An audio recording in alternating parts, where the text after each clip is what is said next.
Bref, ce matin-là, j'ai réalisé que je n'avais rien branlé depuis 2 semaines et que j'avais aucune idée de ce que je pouvais faire. J'ai réfléchi à ce que j'avais branlé pendant 2 semaines. Et j'ai dit... Faut que je me bouge.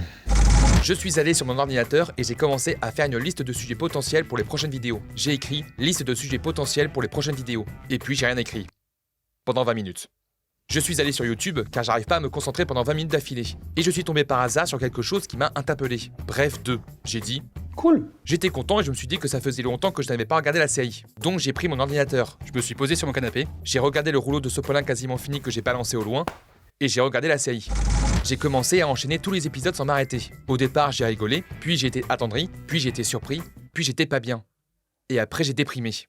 J'ai dit... C'est pas normal ça. J'ai arrêté la série, puis j'ai commencé à écrire. J'ai écrit. J'ai appelé mon pote François pour lui demander « Hey, c'est une bonne idée ou pas ?» Il m'a dit « C'est qui à l'appareil ?» J'ai raccroché.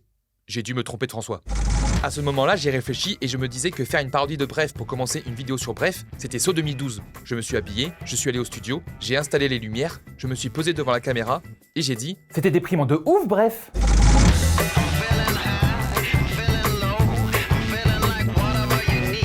Je pense que la série Bref est une des séries qui a le plus marqué notre génération. Au-delà de ses qualités et des nombreuses parodies qu'elle a inspirées, la série est devenue un phénomène et un objet d'étude pour beaucoup. Et effectivement, il y a énormément de choses à dire dessus. Et pour en parler, j'ai invité une personne qui va nous donner son expertise sur le sujet. T'en as pas marre de ce genre de vanne? Bah, c'est un petit peu rigolo quand même. Je ne suis pas Ken Kojandi! Bref est une série Canal+, diffusée entre 2011 et 2012 et créée par Ken Kojandi et Navo, de son vrai nom, Bruno Muccio. 2 artistes que j'aime beaucoup. Ah, donc c'est juste ça ton expertise? Oui. Bah merci.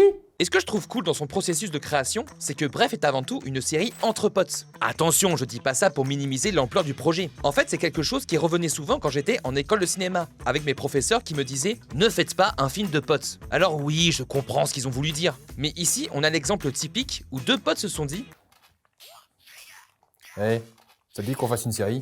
Grave.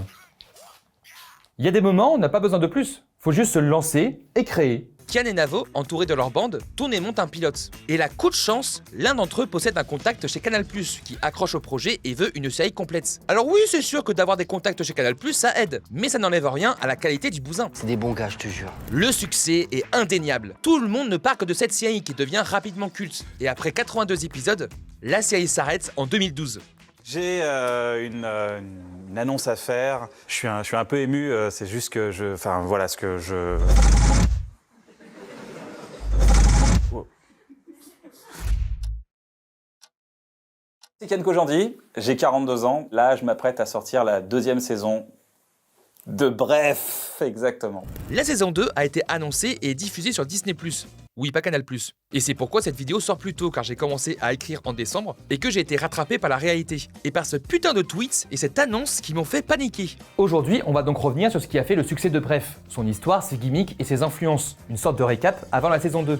Et vous verrez que la série est à la fois incroyable et aussi déprimante. Mais bref, c'est une série comique, ça peut pas te déprimer. Je suis quelqu'un de très sensible, Dim. Sensible. Je vais tenter de vous résumer les grandes lignes parce que Bref aborde énormément de choses et l'idée c'est pas de tout vous spoiler. Alors on va essayer de faire simple. La série nous raconte l'histoire de ce mec qui n'a pas de prénom. Mais putain, je ne suis pas Ken Kojandi! Ce mec, qui est le narrateur, approche des 30 ans et nous raconte toutes ses mésaventures dans la vie de tous les jours. Car oui, l'objectif principal de ce mec, c'est de survivre. Mais ne serait-ce pas le sens de la vie? Enfin pas tout à fait, car quand on le voit pour la première fois, son objectif principal, c'est elle. Ah, je comprends mieux en fait, hein, petit cochon. Eh ben, ça va pas voler haut aujourd'hui. Donc lui va essayer de choper elle, qui n'a pas de prénom aussi. Et on le verra vivre les galères d'un homme de 30 ans, que ce soit avec son coloc, S'il te plaît, faut que je baise. avec ses proches, Putain, la vie c'est de la merde. ou encore à son travail. Do you speak English? J'ai dit yes. Après, il a dit Where are you from? J'ai répondu yes. Oui, vous l'aurez compris, en gros c'est la vie lambda d'un mec de 30 ans quoi. Et c'est pour ça que c'est génial. Comment ça va en ce moment? Oh bah écoute, le boulot me fait chier, j'arrive pas à concrétiser mes projets perso, la meuf qui me plaît me ghost, j'ai envie de crever tous les jours. À nos 30 ans. À nos 30 ans, hein.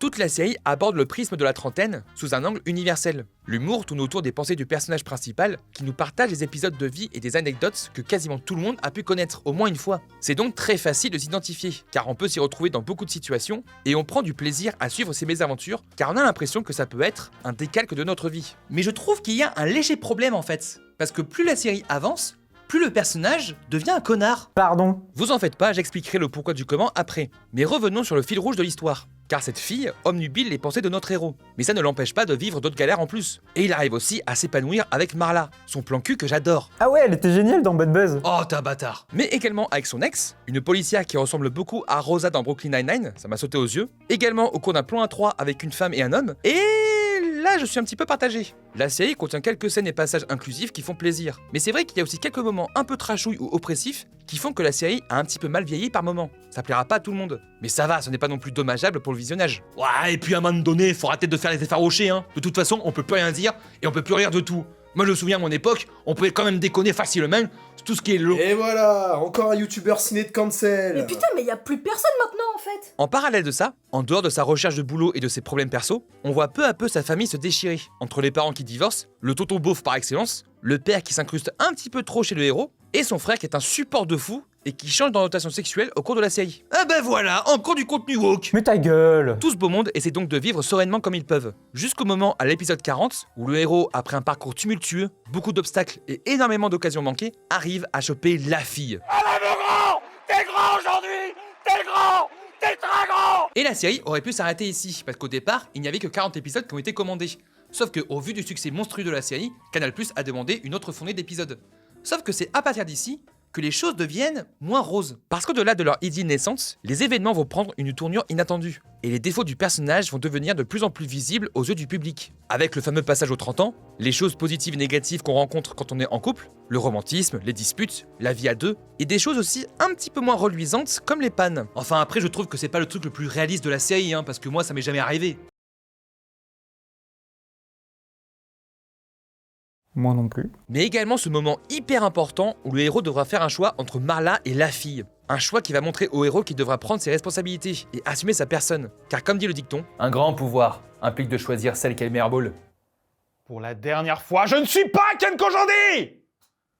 Alors ça, c'est 1 million sur l'échelle de Scoville. cette deuxième partie est également le moment où l'équipe décide de jouer un peu plus avec la narration et d'impliquer d'autres personnages comme Marla, la fille, cette vieille dame qui est adorable, et ce connard qui prennent la parole pour un épisode. La série prend ainsi une direction nouvelle, sans jamais renier ses origines, et elle commence à passer un cap, notamment avec ce fameux triple épisode bien hard où le narrateur explose de rage. La musique se coupe, le rythme est plus lent, la caméra se pose, le narrateur parle ici normalement, et détruit tout ce qu'il a construit.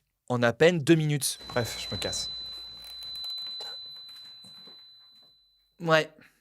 Les derniers épisodes, ils font très mal. Alors je vais pas tout spoiler, mais la série monte de plus en plus à profondeur et devient plus un drame qu'une comédie. Et ça nous prend à revers. Vraiment, je me souviens de cette époque où j'attendais chaque épisode de Bref chaque jour. Et quand j'ai regardé les 3 derniers épisodes, j'étais vraiment pas bien. Et je trouve qu'aujourd'hui, enchaîner tous les épisodes permet de réaliser à quel point la série est forte émotionnellement parlant. Et là arrive le brio du dernier épisode, où on peut voir le héros se promener dans un parc et on se rend compte que tout le monde a la même façon de penser et de parler, sauf ce monsieur avec cette réplique magique. Je me sens bien. Bref, cette série, comme le montre le dernier épisode, c'est l'histoire de Monsieur Tout-le-Monde. Et que même si le mec en a bavé, qu'il n'a pas été correct tout le temps, la série se termine sur une note positive, où le héros essaie d'aller mieux et de devenir meilleur. Mais ça, ce n'est pas vraiment la vraie fin. Alors pour ceux qui n'ont jamais vu la série, rendez-vous ici. Sait-on jamais. Quand le narrateur casse tout comme il dit, il réalise qu'au final, c'est avec Marla qu'il veut être. Après toutes les mauvaises décisions qu'il a prises, cette révélation lui donne des ailes. Et un point de côté. Et il constate qu'il est en fait amoureux d'elle. Sauf que Marla s'est remise avec son ex. Il est arrivé trop tard. Mais saviez-vous que les séries qui sont venues après Bref, Bloqué et Serge le Mito, sont toutes connectées entre elles? Et à la fin de la série Serge le Mito, on revoit le héros qui croit son ancien ami. Et avec qui il est? Marla. Mais oui, putain, c'était elle depuis le début. Mais tu vois, Kian, c'était elle depuis le début. Je suis pas Ken Kojandi. Mais si, putain, t'es sauvé par pute. Alors oui, Bref, c'était fou en 2012. Mais aujourd'hui, c'est toujours aussi cool. Comme j'ai pu le dire, la série a été un phénomène. Et personne n'a pu passer à côté, au vu de sa mise en avant sur Canal+ et sur Internet. Bref, a parfaitement compris les enjeux de son genre et de ce qu'elle souhaite raconter. Et elle le fait judicieusement. Quand on parle de Bref, le premier mot qui vient à l'esprit, c'est universel. Si Bref a autant marqué, c'est parce qu'elle parle de tout le monde et à tout le monde. Et ça passe autant par ce qu'elle raconte que par la manière dont elle le raconte. Analysons d'abord la forme. Déjà, pourquoi le personnage n'a pas de prénom? Ça offre une projection plus facile pour le spectateur qui pourra mieux s'identifier. Oui, parce que ici ça marche, hein. C'est pas comme Tenet où le héros s'appelle le protagoniste. Ensuite, avez-vous remarqué à quel point la lumière est soignée, mais surtout grise et uniforme? Ne serait-ce justement pas une indication pour montrer que le quotidien qui assaille le héros est morose, ou est justement banal, pour que tout le monde puisse s'identifier plus facilement? Les seuls moments où la lumière s'emballe, c'est quand le héros parle de ses rêves, ce qui est logique. Tout ceci est combiné et sublimé par ce qui fait le charme de la série, son montage. Je confirme.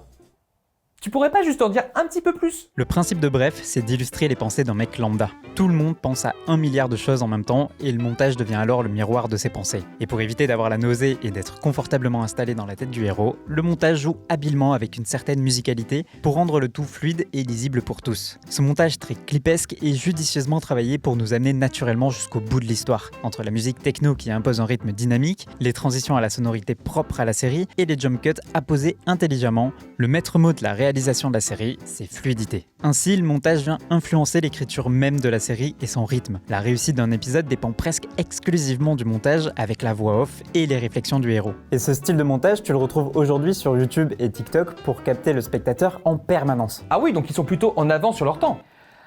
Pas vraiment. Cette narration existait déjà avant Bref, et les créateurs ne se cachent pas de leur inspiration entre Fight Club, l'humour des nuls, mais également cette séquence de Les lois de l'attraction, qui serait presque Bref avant l'heure. Mais la série a par contre, avec ses gimmicks et son identité, permis de démocratiser ce style et a ouvert cette forme de narration à notre génération. Et ça, c'est cool. Bref, c'est une leçon de montage et c'est pour ça que je recommande la série. Ah bah merci, enfin un caméraman qui sert à quelque chose. Donc là maintenant, on va parler du fond de la série, et là, j'ai 2-3 petites choses à dire. Bref est également une leçon d'écriture dans le genre de la dramédie. Car oui, il faut pas se leurrer, Bref n'est pas qu'une simple comédie. Elle sait habilement mélanger les moments dramatiques et comiques pour garder une vraie proximité avec le spectateur et lui faire comprendre que la vie, c'est pas toujours tout rose. Proximité également dans le style d'humour, parfois brut de décoffrage, parfois qui a mal vieilli, mais jamais vraiment insultant ou irrespectueux. Un humour qui fait également preuve d'inclusivité et de progressisme sur pas mal de points, notamment sur la sexualité. Enfin, pour résumer, je trouve que la série tombe souvent juste dans les thématiques qu'elle aborde. Alors oui, elle est très intelligente dans son écriture et dans le traitement de ses personnages, comme a pu dire le copain Alfie ici. Mais j'avoue que moi, j'ai un problème avec la deuxième partie de la série. Le truc, c'est qu'on suit les pensées d'un personnage qui utilise la voix off comme un exutoire à ses problèmes. Il extériorise en partageant ses pensées avec nous, ce qui fait qu'on est très proche de lui. Et donc, ça crée de l'empathie. Mais cette empathie, elle évolue pas forcément dans le bon sens. Au départ, le héros est un personnage lambda, un peu loser mais attachant. C'est le pote qu'on aimerait avoir, même s'il galère. Sauf qu'après, il devient presque antipathique. C'est plus le personnage qu'on pourrait être, c'est le personnage qu'on n'a pas envie d'être. Cette inversion émotionnelle, elle se montre dans la deuxième partie. Et je trouve aussi que c'est ici où la série s'essouffle un petit peu, par rapport à son concept si unique. Alors pardon, j'étais parti, mais t'as reçu ça. Oh non, pas encore! T'as rien compris depuis Code Lyoko en fait. Il y a beaucoup de choses qui changent après l'épisode 40. Les personnages secondaires vont prendre plus d'importance et donner beaucoup plus de relief au héros qui s'incarne à travers eux. Il va ainsi se complaire dans sa vie de couple et commencer à prendre des mauvaises décisions. En fait, c'est un petit peu comme les comédies romantiques, où les deux personnages principaux parviennent enfin à sortir ensemble. Ce qui était intéressant, c'est la naissance de leur amour, et de voir comment ils vont parvenir à sortir ensemble. Ici, dès qu'il a chopé la fille, on aborde la réalité du couple, mais l'histoire est rattrapée par les défauts du héros, qui le transforme lentement mais sûrement vers un personnage pas franchement positif. Et c'est intéressant de voir une évolution négative dans une série comme ça.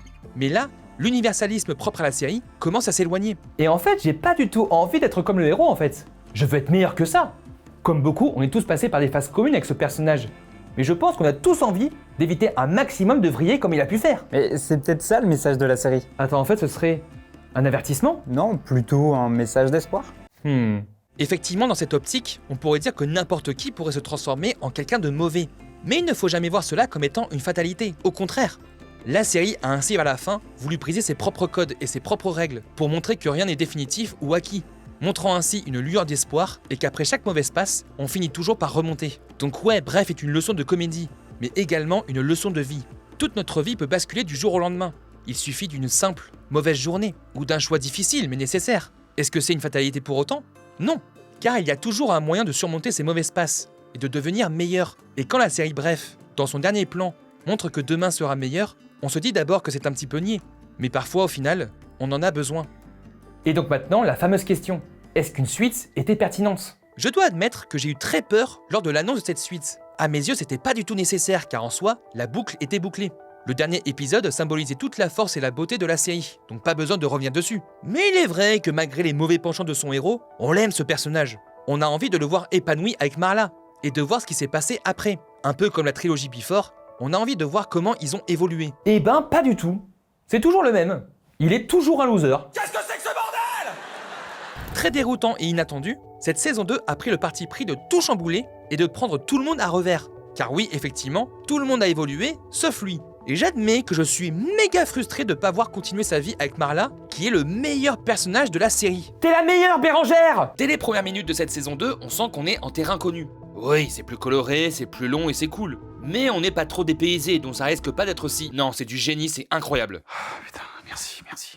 Cette saison 2 est une putain de claque. Et ça fait du bien de voir un revival vraiment réussi. Le pari était risqué, mais après de longues galères, Ken et Navo ont une fois de plus accompli l'exploit. Apporter une série fraîche sans trahir son âme, conserver son universalité tout en allant plus loin, et surtout offrir une véritable évolution à son héros. Alors ça fait plaisir. Fini la patte grisâtre et banale, la série explose en couleurs, en créativité, en beauté, costumes, décors, mise en scène. Tout a gagné en finesse et en ambition. On sent qu'ils ont eu les moyens, et qu'ils ont su les utiliser avec intelligence, sans excès, tout en préservant cette authenticité qui fait l'essence de Bref. Le format évolue avec des épisodes plus longs, mais la magie du montage reste intacte. Il est vrai que j'avais cette peur que sur 30 minutes, ça pouvait devenir indigeste. Sauf que c'est magistralement bien monté. C'est bien filmé, c'est inventif, ça foisonne d'idées, c'est beaucoup trop cool. Je confirme. Tous les acteurs sont impeccables, les nouveaux personnages sont géniaux, les caméos sont réussis et jamais forcés, et certains sont même impressionnants. Mention spéciale à Carlito que j'ai trouvé particulièrement convaincant. Et puis cette narration, bordel, elle est géniale! Plus intime, plus personnelle, plus dramatique que comique, cette saison semble construite de manière thématique. Chaque épisode confronte le héros à une révélation sur un sentiment, la dépendance affective, la comparaison perpétuelle, ou encore sa propre évolution. Et chaque révélation le pousse à ne plus être le spectateur de sa propre vie, mais à la reprendre en main. Enfin bordel, il était temps! Cool. Comme il y a 14 ans, la série vise toujours juste. Elle nous prend un revers avec des moments bouleversants, attendrissants et hilarants. Elle ne se repose jamais sur ses acquis, et prouve qu'elle a mûri. Et au final, cette saison 2, elle est aussi déprimante que réconfortante. Si la première saison était une analyse d'un trentenaire en plein brouillard, presque une autocritique, cette saison 2 arrive à point nommé, pour rappeler que la vie n'est pas une course, mais un marathon, que nos problèmes ne disparaissent pas d'un claquement de doigts, mais qu'ils peuvent se combattre, que c'est difficile, mais pas impossible, que le parcours sera douloureux, mais jamais une fatalité. Oui, demain sera meilleur, même si tout semble indiquer le contraire. Je pourrais pinailler sur 2-3 détails concernant cette saison 2, mais ce serait pinailler pour pinailler. J'adore ce mot. Cette saison 2 transforme l'essai de la plus belle des manières, et c'est tout ce dont on avait besoin. Merci à tous, j'espère que la vidéo vous aura plu. N'hésitez pas à mettre un like et un commentaire et de partager la vidéo pour le soutien, c'est super important. Je vous dis à très vite et n'oubliez pas d'aimer les œuvres que vous aimez. Ciao!